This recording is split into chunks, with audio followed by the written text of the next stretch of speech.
Oh yeah, we're recording now. Okay, hi everyone. Good evening. Yeah, so we've been on the roll of having different CEOs each week to come and share with us on different topics and areas of product management and like all other things in the industry as well. This week we have the CEO of Trefford with us, Harry Enaholo. I hope I'm pronouncing your surname right, and he's going to be sharing with us today. So I think I'll just leave him to introduce himself. Good evening, Harry. We're happy to have you here today. Hi, good evening. Thanks for having me here. Let me just share a quick fun fact.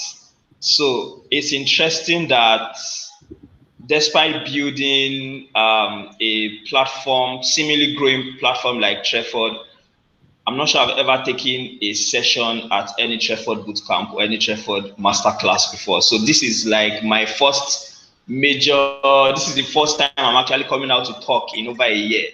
I have been behind the scenes just building. So most of my talk are always one-on-ones with the team, with a few people. I have a few friends here. Samuel is a buddy of mine. So yeah, thanks for this and thanks for dragging me out of my hiding, as it were.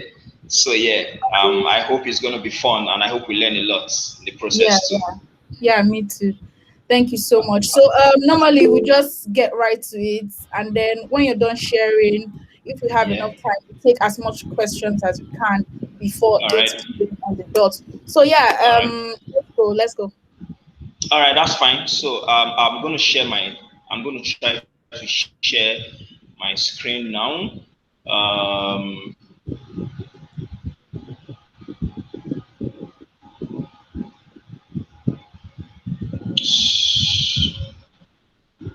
so just let me know when you can see my screen.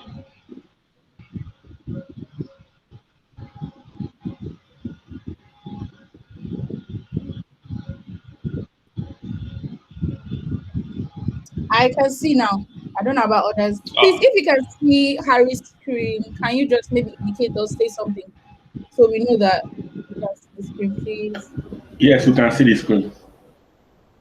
Okay, Ariel. Thank you. awesome. Awesome. Okay. So, um, yeah, I'm going to start with I love telling stories. I'm a Oh, storyteller these days, and I'm going to start with telling a story about this. How many of us have seen this app before? Quibi.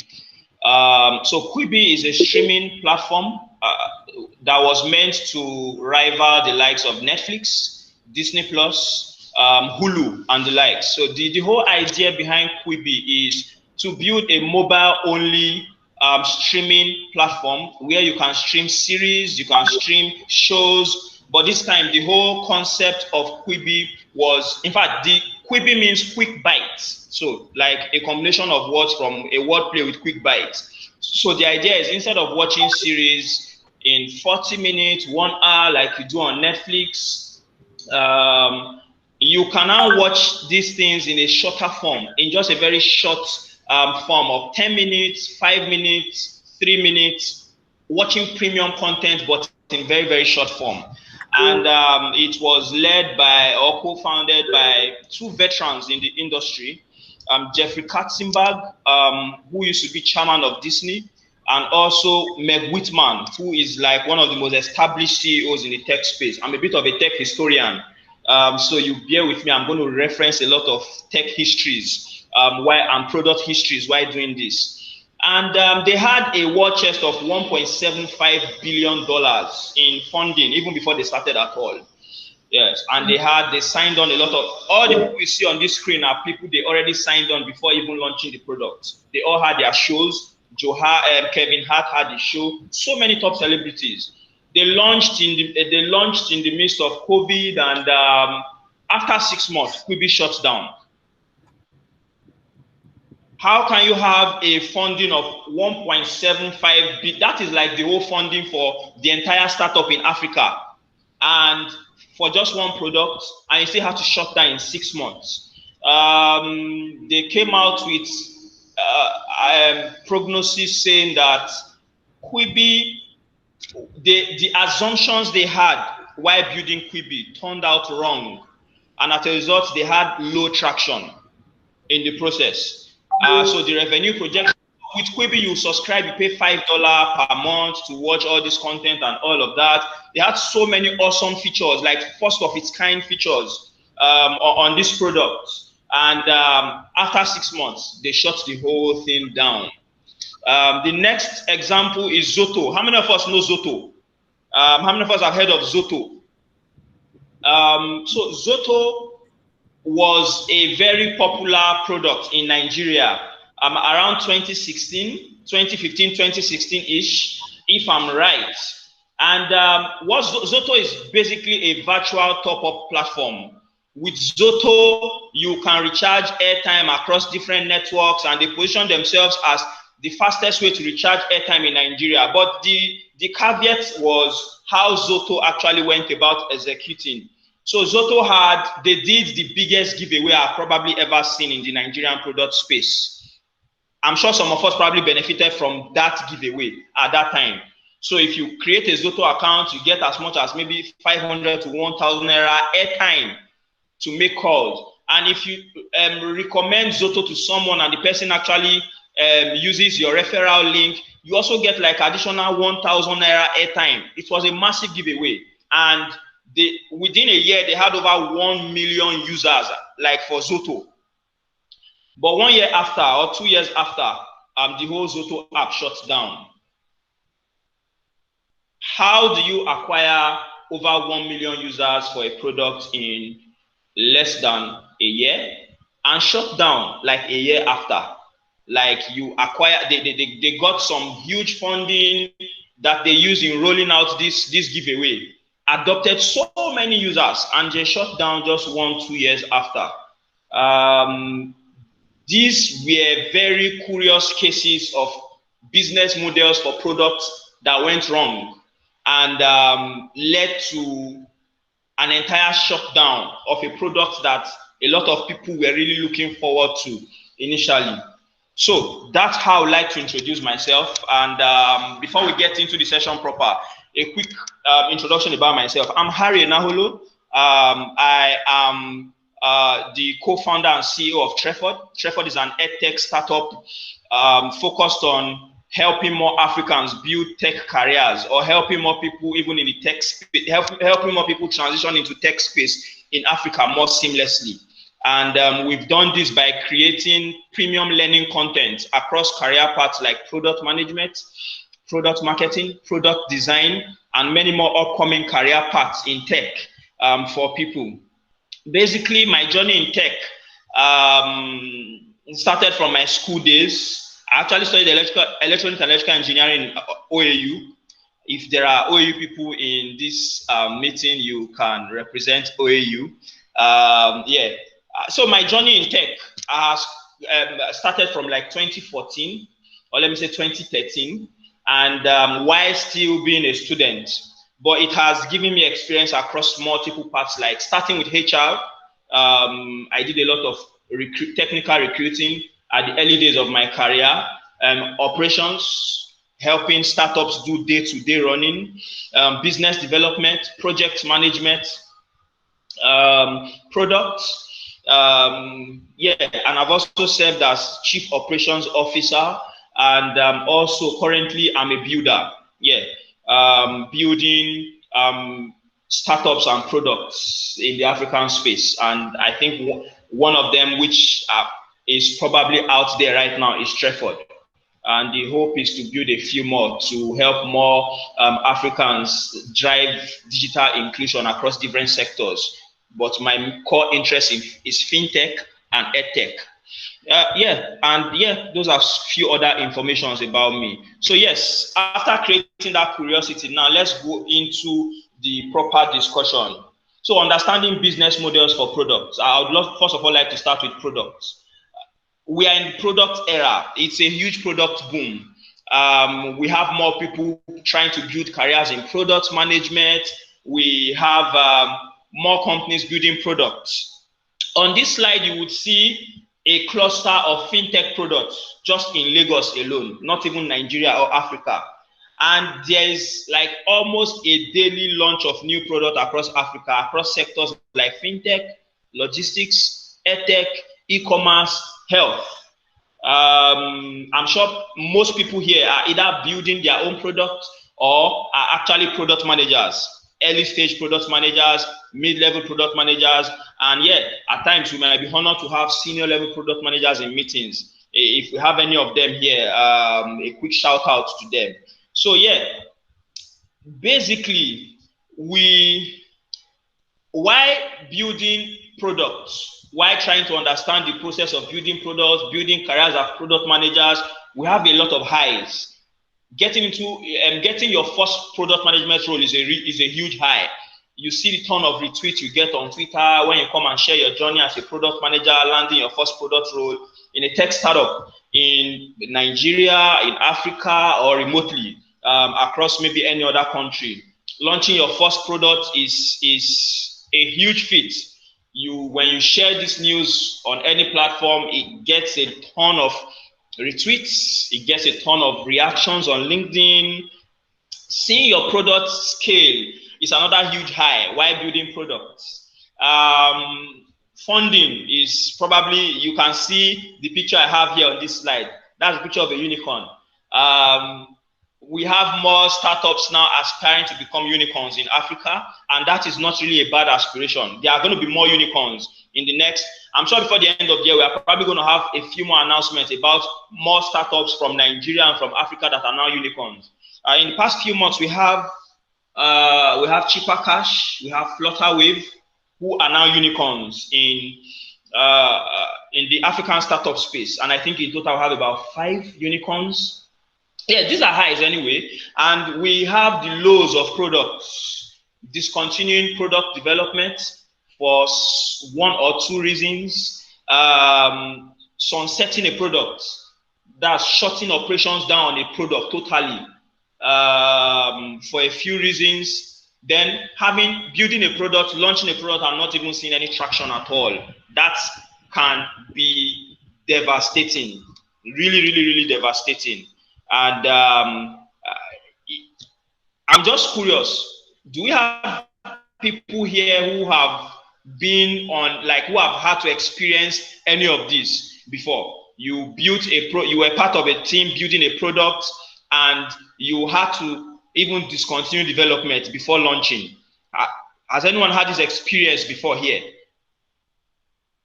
You could just signify, or you had to sunset a product. Okay, I'm seeing. Okay. Or you've had to sunset a product, like a product that was in operation, you just have to shut it down totally. Have we had anyone also? Okay, have we had anyone also had that experience here? Or you built a product and you only to realize that there was really no traction for that product. The traction you anticipated was not the traction you actually ended up seeing. These could be very, very, very, very huge lows. But at the bottom of all this is a particular engine, something that is really talked about when it comes to product management. You can build product with awesome features. You can build product with awesome user interface, user experience. But at the end of the day, before all these things, there's a core engine that actually makes your product relevant or that makes your product scale as it were. And that is actually the business model of your product.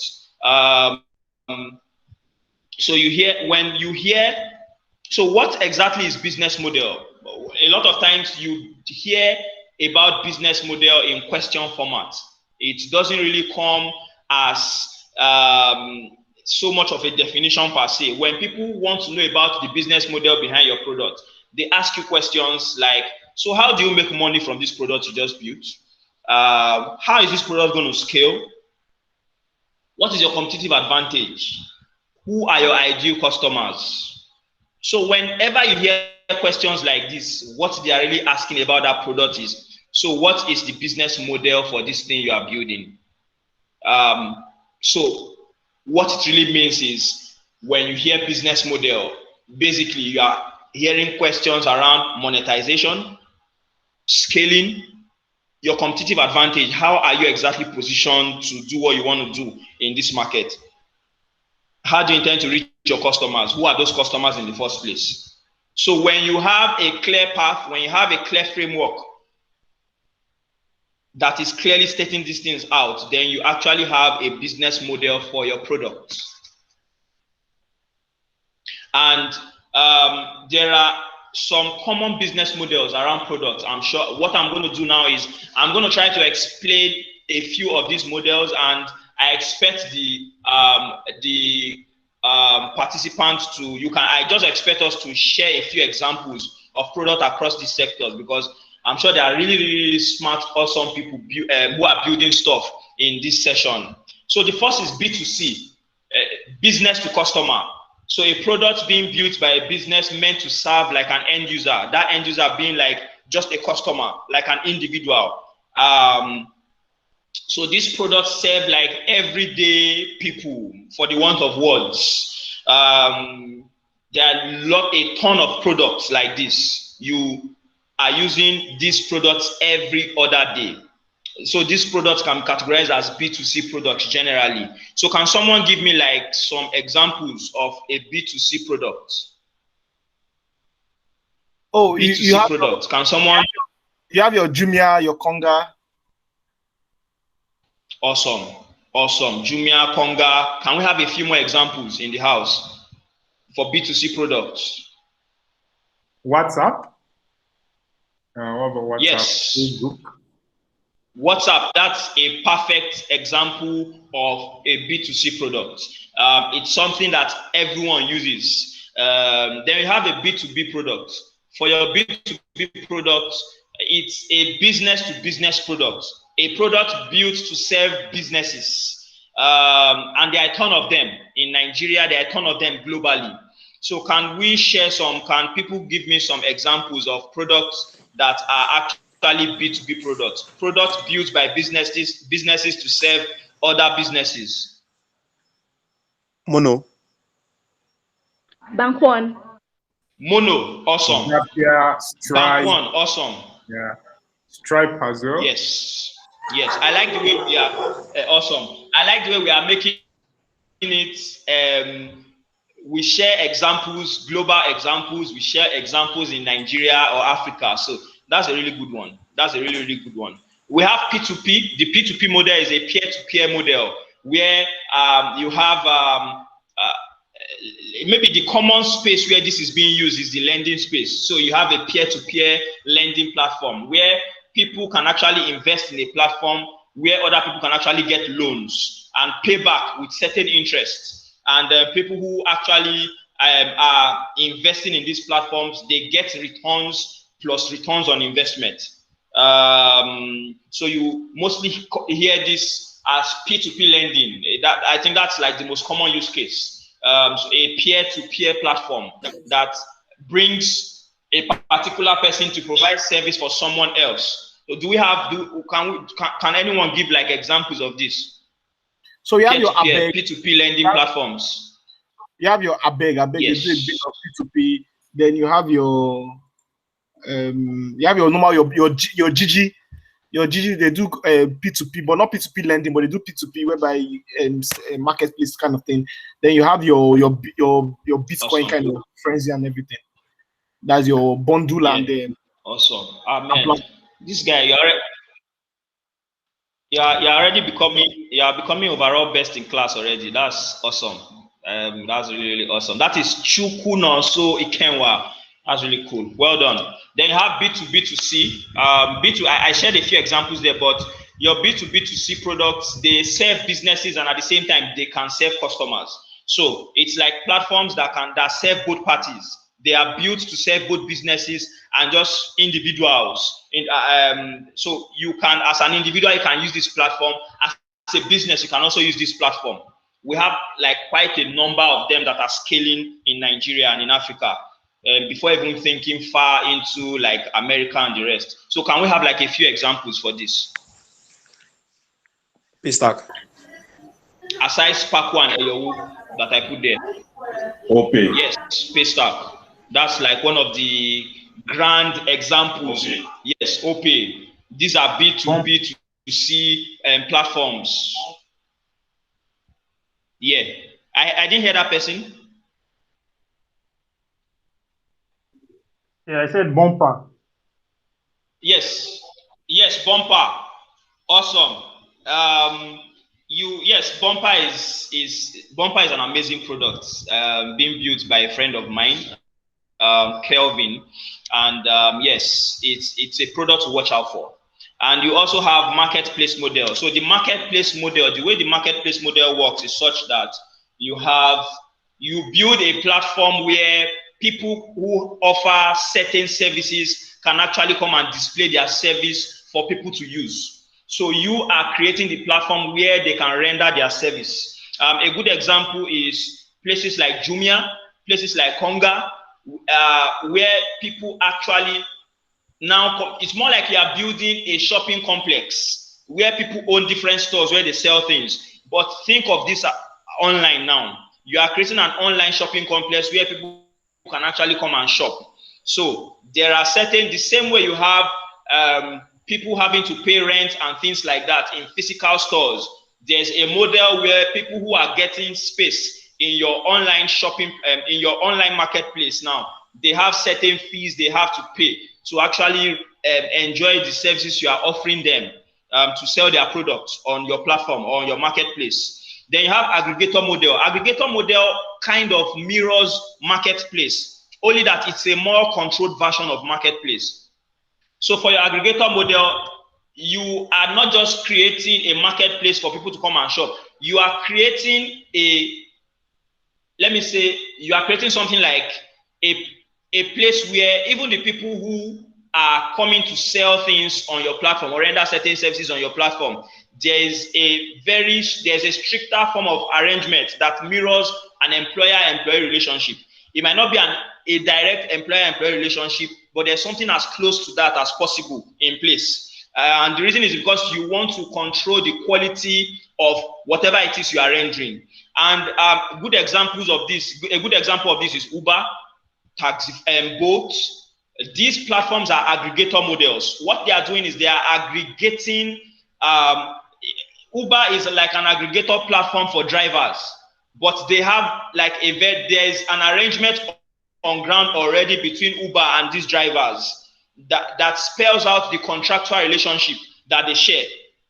Then you have buy now, pay later. There are a ton of buy now, pay later startups coming up almost every other day.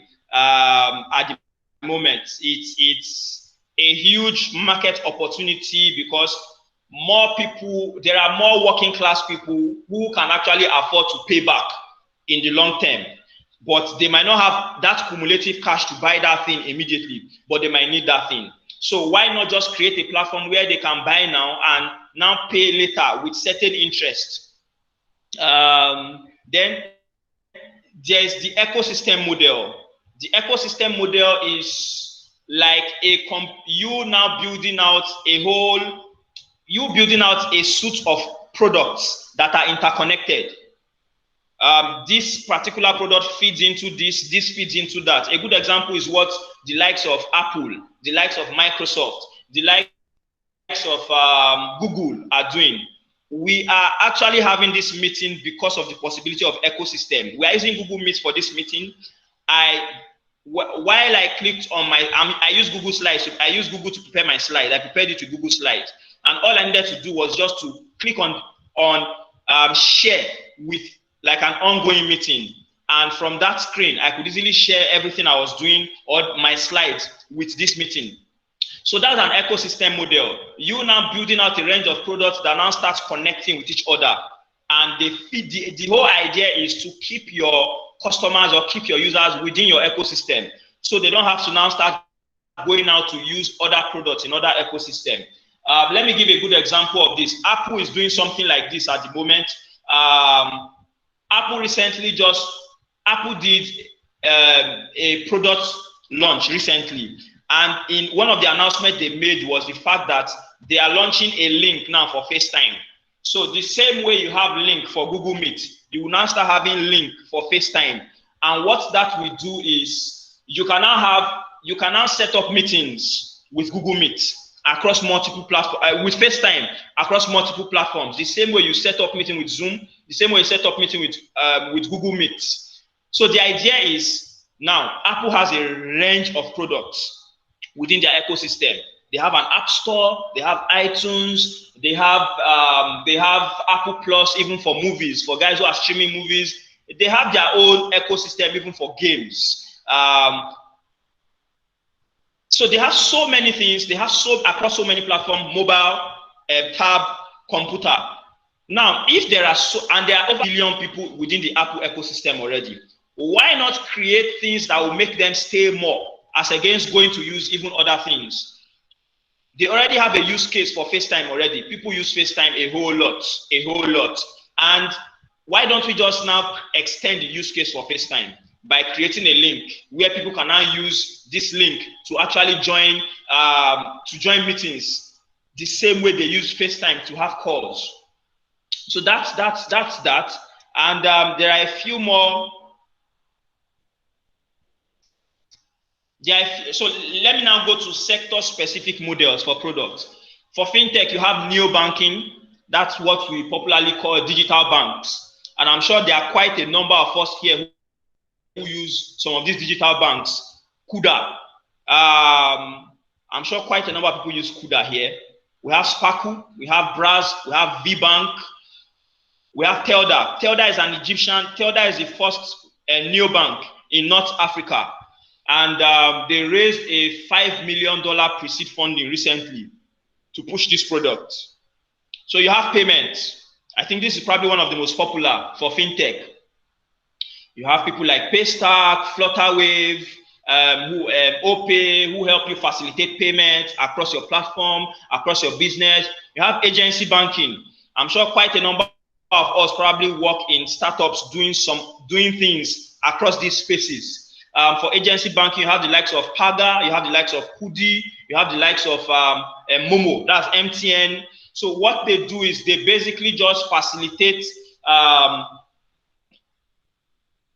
payment or transaction process in rural areas, people who don't have access to normal traditional banks within their community. And this has actually exploded during the course of COVID because more people would rather prefer to just go to an agent close by to withdraw money as against risking contacting COVID in a crowd setting when you have to go into a bank. I'm sure there are some people who have not entered a traditional banking setting in a while. How many of those people do we have here? You can just signify by raising your hand. You have not entered bank like this year. Do we have people like that? You have not done anything in a bank setting this year. Wow, that's serious. We have quite a number of people. Wow, this is serious. You see why banks are beefing you people. That's why banks are trying to do everything to restrict the progress of startups, especially fintech startups. They're spoiling their shine. Why we not go to bank? Me too, I've not gone to bank, Sha. So yeah, you have digital wallets, you have P2P lending, which we've talked about already. For digital wallets, you have you building a product where people can actually create a wallet, save money in that wallet, and use money from that wallet to pay bills, to buy things.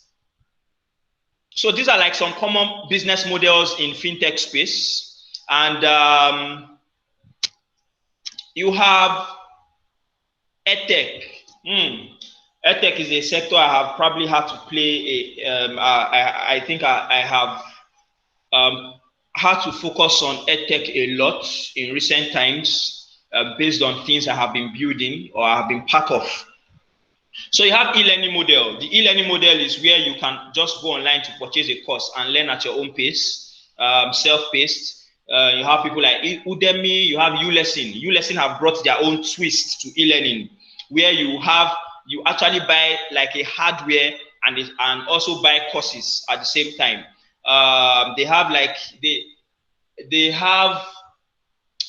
ULesson also have relationship with like network providers due to the kind of space where they are providing their service. So if you probably buy a ULesson or subscribe to a ULesson bundle, you have access to some form of subsidized data to access your courses for secondary schools. And to be honest, I think they are doing a remarkable job. And you can't be surprised because the person building it is a veteran in product space, is a veteran in the whole business space, in person of Uncle Shim Sagaya. We have plural sites. Then you have something called MOOCs, massive open online courses. And this is not okay, yes, we have Udacity, Coursera doing something like this, edX. So the way MOOCs works is so there's a course that people can register for, but instead of you just having it like the regular boot camps, you are actually registering for this course with along with quite a number of people. So like you have thousands of people register for this course, and it is taught in like a school format, but it's just that everything you are doing on this is you are doing it online. So it's more like the highest, or it's like an extra scaled version of the regular boot camps we currently have. Upskilling as a service or live class model. You have the likes of Utiva, Product Dive, Trefford, where you can get to attend a master class, you can get to attend a boot camp, product management boot camp, product design boot camp, and the likes. Within this boot camp, within a short period of time, you rack up a lot of skills that you can actually get to practice. Then you have the community model. You have the likes of people in products, like this community we currently, where we are currently having this meeting. You have Product Dive, which is the largest product community in Africa at the moment. And yeah, I'm actually a big fan of Product Dive. And I'm a big fan anything community. I'm a big fan of anything community, to be honest. You have Product Tank. Product Tank is like a global community for product managers. So what they do is they have chapters across different continents, across different countries. There's Product Tank Lagos, there's Product Tank Berlin, there's Product Tank Oslo, there's Product Tank almost across every country of the world. You have Product Tank. So yeah, a Product Tank is what like most communities aspire to be, like in the long term, as it were. You have communities across these people I have mentioned here. Then you have talent market space. The talent market space, what they do is they provide training for people, and you have let me just mention a few communities for the benefit of people here. You have communities like She Code Africa, where you have, I'm sure there are probably a few people from She Code Africa here.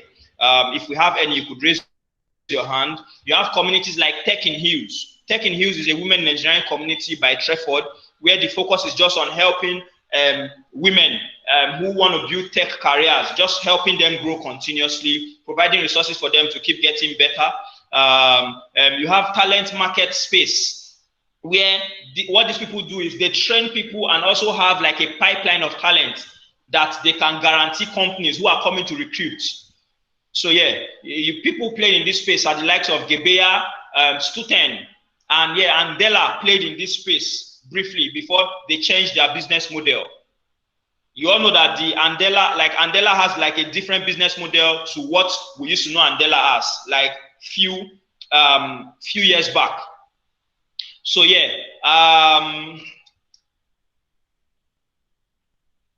you have aggregator model. I've talked about these ones. I've talked about. Sorry for cutting you. I hope that we can round off a bit quick so that we can have ample time to answer questions. So yeah, I'm almost done. Yeah. All right. Thank you so much. All right. Yeah. So you have the logistics model, where you have people aggregating services like last mile services, bikes, last mile delivery, trucks, lifestyle as a comfort. This is a business model. I coined this word, but I'm hoping we can actually have answers to this after I describe it. Lifestyle and comfort as a service is almost like you trying to simplify everything for people. Like you have people who are working, who don't have time for a lot of things, and you just come to make things more comfortable for them while they focus on more important things. We have someone playing in this space, and oh, awesome. Someone already mentioned them. Eden. Yes, you have Eden. Eden is like a core example of this. I'm a big fan because I never expected, like the way Eden productized the space is something I never quite imagined. It's a service that has been rendered for some years, but Eden now made it like a suite of products, or productize it in a way that you actually, it's a fancy thing to use Eden. It's a fancy thing to want to have Eden do the things you normally do as chores, so that you can even now tweet about the fact that, yeah, your chores are being done by Eden and the likes, and that's remarkable. That's really remarkable. And yeah, so key things to note about business models as product managers. Models evolve with customer behavior and growth. And I put Paystack there as a core example. Models are not cast in stones. As your product continues to grow, as you continue to understand your customers and users better, then your business model for your product is expected to evolve. It's more like evolving or dying, as it were. So when you are building a product, it's important to note that while you start, the model you start your product with might not necessarily be the model towards the end, or as you start evolving. Just use a baby as an example. When you give birth to a child, the requirement that child has at that stage is different from the requirement the child will have at 6 months old, at 1 year, at 2, at 10, at 20. So it's the same thing with products and models behind these products. It evolves based on the need of your users, based on the interaction you actually have with the customers. So a lot of times, try to avoid being so rigid when it comes to building a product and the model. You might have one thing in mind, but your customer just comes with a different use case for your product. Products can combine multiple models. You can have a product combining different models. You can build your own model. And a good example of this is Eden and Tesla. Tesla is not just building electric vehicles, but they're also building Tesla as a hardware and also Tesla as a software, for the want of word. So the Tesla model, actually, it works like phones. When you buy a phone, you have a hardware, but the phone is being driven by a software, like an operating system. So what Tesla is doing is they are selling a car to you, an electric vehicle to you. Then they are also creating the charging stations globally, Tesla charging stations, where you can actually go and charge your car, make stop and charge your car. Then they're also building there is an OS driving your car, such that you can pay for upgraded features. So if you have a car and you want it to become like, you want autonomous driving, you don't want to drive, you want the car to drive itself for some time, that's like an upgraded service you have to pay for. So this guy, Elon Musk, just coming to build like an entire, replicating a different model in a different sector, in a sector we never imagined was possible. And that is why you see Tesla rising. Although, Elon Musk, it can be very controversial. Sorry, apologies to people who have been affected by the dip that was initiated by Elon Musk, the crypto dip. You have my sincere condolences. It will get better soon. Yes, knowing how business model works as product managers or as product people or as people who are building things generally, it sets you apart from other people in this same space eventually. It's not really a requirement initially. You really get to hear recruiters. In fact, this is when you attend a product management bootcamp, whether in Nigeria, whether in Kenya, whether in US, this is not something they would really talk about because they will tell you about the other parts, which are also very critical. Roadmap and the likes, customer journey, product feature prioritization. Those are very, very key things. But you really get to hear about people talk about the business models around products. But the reality is understanding how these business models for the products you are building, this specific sector you operate, understanding your sector well enough to know the models around your sector or how to build a product in a way that is beneficial not just to your user but also to business too is very, very important. And at the end of the day, the earlier you know these things, the better it is for you, because it gives you privilege of being part of conversations. Maybe you start joining conversations and meetings that those are things you have no business joining, maybe at those particular stages. Because the reality is that, it's good to build things that make impact and the likes, but at the end of the day, it's important to know how you are going to sustain that impact. So it's not just about creating impact, it's about creating sustainable impact. It's not just about creating a product with some short-term buzz. How is that going to be sustained down the line? How is it going to grow? People who are building these things, how are you going to pay them? because they are not just they are building it using their PC, maybe using generators and the likes. How are you going to pay the people? And at the end of the day, when it comes to business model, the end goal for everything that is being built, the end goal for product is really an ecosystem where you are creating things that are now interconnected and that are serving people from end to end, like the likes of the bigger tech companies in the world, the likes of Facebook, the likes of Apple, the likes of Google, like they are doing currently with their product. So this is the end goal, but it doesn't always start with an ecosystem. It starts with starting. Basically, you figure out a problem, you identify, check if that problem is a problem people have on a very large scale. See how you can solve that problem, see how you can productize the solution you are creating to that problem, and see how you can create a value enough that people want to actually pay for in a sustainable manner. So yeah, the end goal at the end of the day is build something that evolves and continue evolving. So when you are building, I think it's important to note that while it's important to build an ecosystem, one of the most important things is starting. Try to start. When you start, you are better off than when you start. So it's better to actually start and fail, for the want of words, than not even start at all. Because at the end of the day, the things you learn from building something that even if it doesn't work, is still better off than just stopping on your tracks out of fear.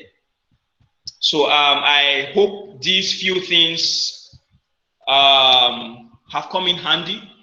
Thanks for listening to my TED Talk, and I'm available to answer questions you might have.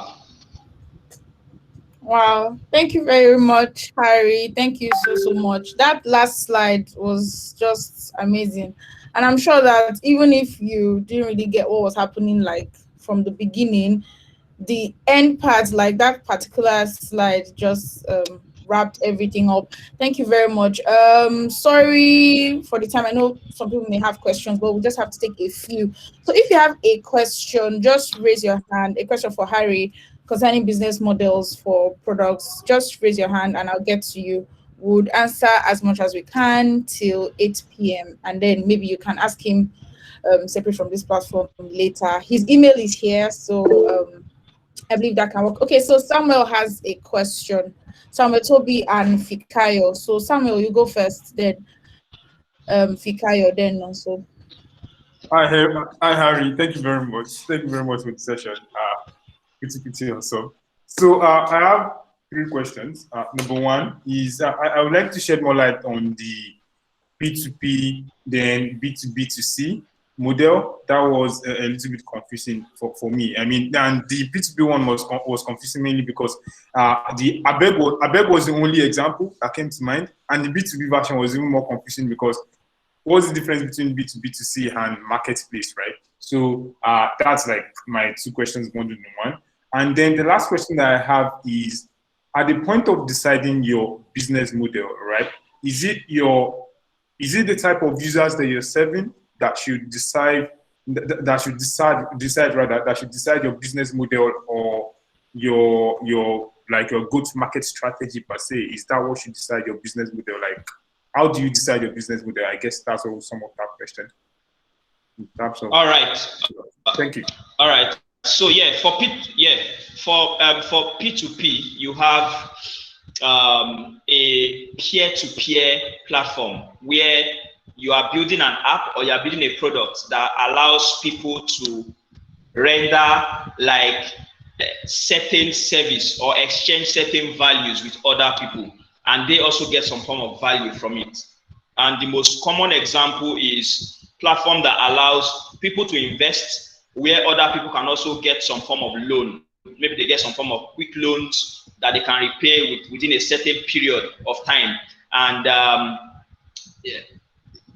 with certain interest. So people who invested in that platform, or people who are investors on the back end of that platform, they get their own returns. And so most quick loan startups or most quick loan platform, the likes of Rent Money, the likes of Zvance, the likes of Fair Money, quite a number of these people actually run on a P2P model where there are like people who actually invest on the back end to get some form of returns, and they now provide quick loans as a result to other people.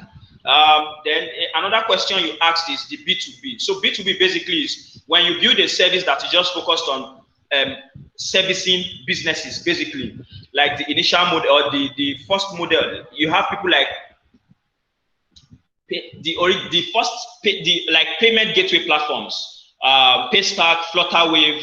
Originally is a B2B business where like businesses who want to actually facilitate payments, they can actually use the link created by Paystack to facilitate those payments on their own platform. You have so many other B2B examples actually. If you are a business and your app majorly focuses on serving another business, you are a B2B product. If that makes any sense. And for the last question, you asked about what really informs a model for a product. It's a combination of those things you stated. A combination of the users, a combination of your go-to-market strategy. So I'm going to share an example I'm going to use Trefford as a case study. When Trefford started with a physical class and eventually evolved from physical class to virtual class during the height of COVID. Trefford held the first virtual product management bootcamp in Africa at the time, but it was just a product management bootcamp. But within the product management bootcamp, there was a foundation being laid for other things that Trefford was going to do down the line. So when you check Trefford's first curriculum for his product management bootcamp, you will see things like introduction to product marketing, introduction to product design, introduction to agile. Eventually, these things now it raised interest level in people who attended those sessions due to the kind of people they learned those things from, or people who took those sessions, to want to go deeper into these things. People wanted to now focus just on product marketing. People want to focus on product design. People wanted to focus on agile. That now led to those things now becoming their own like learning path.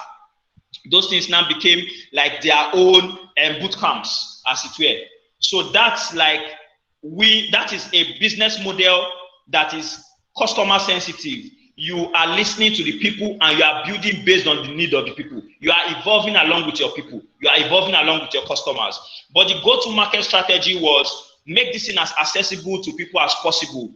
Try to humanize it. Make sure that people understand that, yeah, this is a curriculum being built by someone who has been in your shoes. I'm an engineer by training, but I've been a product person like all my life, as it were. So I know what it means to be transitioning from a different field into something else entirely. So that's like a short answer to your question. If you need something longer, we can probably have a conversation after this meeting. So I would like to answer question from Chuku Nonso Ikenwa, the overall best in class. Voila. I think okay, it's not like a question. So I think you've touched like the basics. Sorry. Fikayo actually raised his hands before Nonso, but I don't know if Fikayo. Okay. Oh. I know that he left the meeting because of network, but Fikayo, are you back here? Let me check. Yeah, I think he left at some point and came back. Yes. He's having network issues. Okay, Nonso, go ahead. Sorry. Okay, thank you so much. You have to be brief with your question. If you have 3 questions, just ask one. Thank you. No, I don't. It's more. He has answered everything. He has really touched on everything. So one is not more like a question. One is about Trefford as a product itself. The goal of Trefford, is it going to be like a competitor, or going to be, because I'm looking at what is unique about Trefford right now. I'm sorry I'm like this, but I'm looking at what is unique about Trefford now. So is the goal being a competitor for basically product managers or tech enthusiasts, more like that, competing with let me not call names, but you know what I'm talking about. Yeah, I understand you. I understand you. So, or the goal is to be like, what is the unique selling point or unique factor about Trefford? That because Peter Thiel said something, I said it the other day, competition is for losers. Because we're looking at building of products is basically looking at monopolistic mindset. You understand? You have to be monopoly. Yeah. That's how you win. So Trefford, are you people looking at being a monopoly or just being a competitor? That's my question. We have never, it's a good question, but I would answer it so that everyone can learn from it. So there are a lot of times when people are building things, there are two motivations behind people who build stuff. There's motivation based on, you want to do something based on what this person is doing. So you are being incentivized by your competitor, as it were. So you get so obsessed about doing things just to better what that other person is doing. That's a competition-induced form of innovation. Yeah, there are two kinds of innovation, but there's an innovation that comes with you just being obsessed about your customer, your user, understanding their pain point, trying to wear the shoe they wear, and solve the problems, grow along with them and solve the problems and challenges that they actually have. And I would advise people, I would advise everyone here, focus on customer-driven innovation, because it is the more sustainable path to innovating as against competitor-led innovation. I think the whole competitor thing in Nigeria there's an extra spice to it because it looks more like it's a do or die thing. I've never for once built or innovated on that basis. When I build or when we build, we are focused on what our users, their career path, their growth, and okay, so this is who are the people who are now currently like using our services or using our products. How do we keep innovating for them? How do we keep building for them? So it's an innovation-led, it's a customer-led innovation where we are trying to build the largest library of learning content for people who want to build careers in tech in Africa. And our case study for what we build, it's African-centric in the sense that when you want to build products in Africa, when you want to build products in Nigeria, in Kenya, in Ghana, in Egypt, the content Trefford will provide for you to build these products, to build a career, to build a business in this space is going to hone in on Africa and not the rest of the world, if you get what I'm trying to say. So at the end of the day, what we are hoping to achieve is we want to create the largest resource, the largest library of resources across multiple career paths in tech for people in Africa.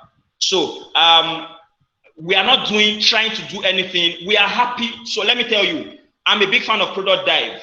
I'm a big fan of Tobi Otokiti. I'm a big fan of Eitayo. In fact, I have been a facilitator at Utiva. Fun fact, yeah, I have led sessions at Utiva a few years back. I'm a big fan of people in products. I'm a big fan of anything community. Anyone doing anything to drive digital inclusion for Africans, I'm your fan. Like it or not, I'm always going to support you. Whether you are Product Dive, whether you are Utiva, whether you are whatever, I'm always going to support that because we have like a ton of people who still don't have skills that can actually help them earn a living, that can help them sustain a family, that can actually help them build a business that will give them financial freedom. So the more people come to do this, the better it is. So I'm inspired to do better, not because someone is doing something. I'm inspired to do better because I feel my customer, the people we are serving, they deserve the best. And I think when you innovate with this mindset, you are always going to be at the heart of building something that people really, really need. So don't do something and there are two levels to innovation. There is this level of innovation where there's this level of innovation where you are hustling to see, want to share yourself, go and do this. Want to share, they've done this bootcamp. Oh yeah, you go and do this. Or Paystack have dropped this feature. Oh yeah, you go and drop this feature. But you will get tired. That's the reality. You get worn out eventually. But when you sit down and look at every day you wake up, you are asking, what can I do to better the life of my customer today? Who are my customers? What can I build? What can I improve on my product? What can I improve on my service to make one more life better today than it was yesterday? You are going to build not just good products, but you are going to build products that will probably outlive you. And that's the goal for me. I hope I've answered your question. Very, very well. Thank you. Thank you. All right. Thank you so much. We are right on time. Thank you once again, Harry, for this wonderful session. Thank you so much. I'm still going to watch the session again because there are a lot of business models that I didn't even know existed that you mentioned today. Thank you very much for taking out 1 hour of your time to be with us today.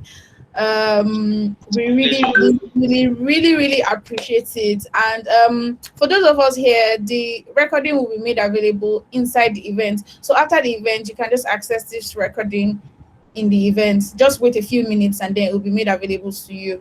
So thank you everyone for coming today, and I hope you learned something, because I did, especially this last part. Like, it was really insightful about customer driven innovation instead of always looking at your competitor.